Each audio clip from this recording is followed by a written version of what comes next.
5 reasons why Catherine Crick is a false teacher. These go from bad to worse. What I share at the end may... You are fool because you think the miracle of God can be fake.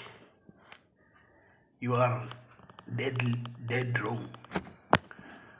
Miracle of God, healings cannot be fake. It remain until the person died. Just remain in Christ. It will remain forever until he died.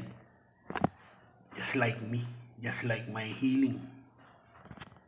God healed me miraculously.